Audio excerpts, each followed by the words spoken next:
Welcome back to the Rear Naked Choke. UFC 322 wasn't just another pay-per-view.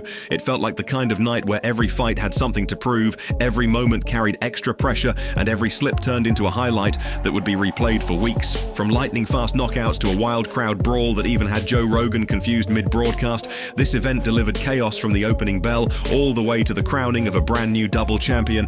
And if you thought the shocks ended inside the octagon, the scenes outside of it might have been even more unbelievable. The tone for the entire night was set in the very first fight, and it took only 16 seconds for the crowd to get blasted awake. Beneil Dariush walked in trying to shake off the weight miss drama and get back on track, but Benoît Saint-Denis wasn't interested in giving him even a moment to settle in. Dariush opened with a clean kick, looked sharp, and then one left hand from BSD shut everything down. 16 seconds. Dariush was sitting on the canvas, staring around like he'd been unplugged from reality, and before the crowd could even breathe, Saint-Denis marched straight to Dana White, talking rapid fire like a man demanding his shot. The MMA world exploded. Fighters called it filthy, effortless, and part of a revenge tour that BSD seemed determined to complete. But as insane as the knockout was, all eyes suddenly shifted to something happening far away from the cage. Because right as the arena was still buzzing over the KO, a full-on melee erupted in the crowd. Dylan Danis somehow once again found himself in the middle of chaos. Footage showed punches flying, people pushing over seats, and Danis catching a couple of shots as Islam Makhachev's teammate John Pork swung at him. In the confusion, security rushed in, police threatened to drag Danis out, and he stood there red-faced, telling officers it was all self-defense. Meanwhile, Joe Rogan and the commentary booth could only say that something massive was happening somewhere in the arena. But they had no idea it was a Danis-driven storm, and while that mess was unfolding, the energy inside the octagon was only getting more intense. Leon Edwards walked into his fight needing a win more than anyone else on the card. 2 straight losses already had people questioning where he truly stood in the welterweight division, and this matchup against Carlos Prates was supposed to be the perfect reset. Round 1 actually looked promising. Edwards landed solid grappling positions, took Prates back, and controlled the pace. But as soon as round 2 started, everything changed. Prates found his rhythm, stepped in with one of the cleanest straight lefts of the night, and Edwards went flying backward like he'd been hit with a stun gun. It was the first knockout loss of Edwards' career, and the reactions were brutal. Fighters compared Prates to a welterweight Alex Pereira, said he hits like a taser, and claimed nobody survives once he gets into a groove. Just like that, Edwards' situation went from pressure to full-blown crisis, and Prates walked out as the man everyone wanted to see again, immediately. The knockout storm didn't stop. Sean Brady versus Michael Morales looked like the fight that would shape the future #1 contender, and Morales walked in ready to prove that his undefeated record wasn't just a padded number. Brady tried to read the distance, but Morales was playing a different game entirely. He kept pulling Brady into false range, making him think he was safe, then punishing him the second he reached one sharp combination. Later, Brady was stumbling, and Morales closed the show with a fast TKO that kept his record spotless at 19-0. The MMA community erupted. Analysts praised the range manipulation. Fighters wondered how Morales even makes 170, and everyone immediately started fantasy booking Morales versus Prates.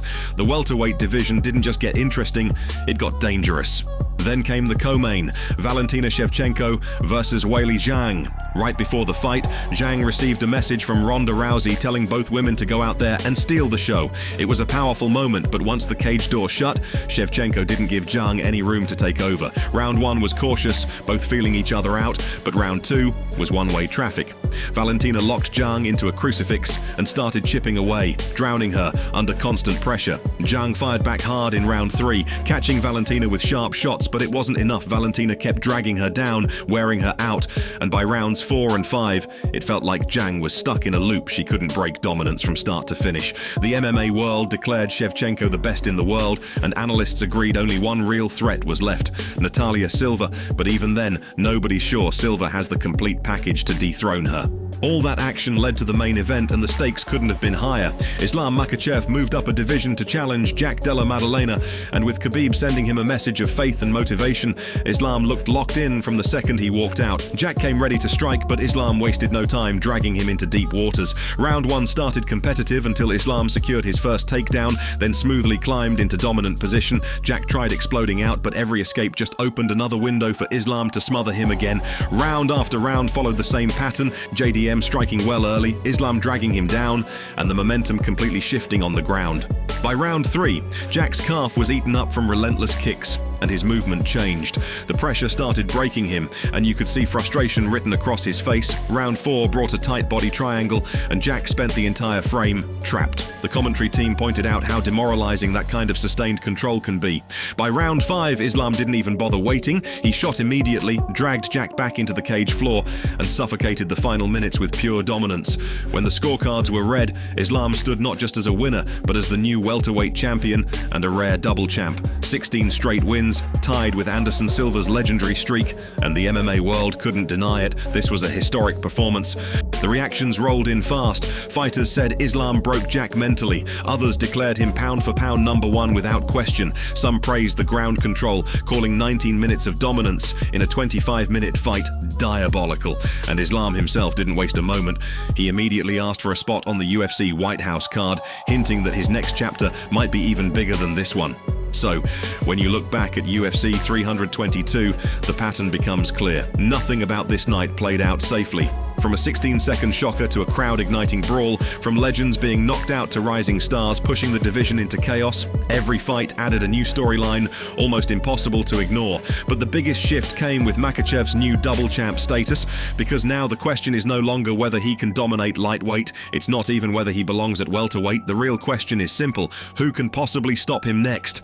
UFC 322 didn't just deliver highlights, it reshaped the future, and every division touched by this card now feels different. Let us know what shocked you the most, and get ready, because the fallout from this night is just getting started. If you enjoyed the video, drop us a like and don't forget to subscribe for more MMA content.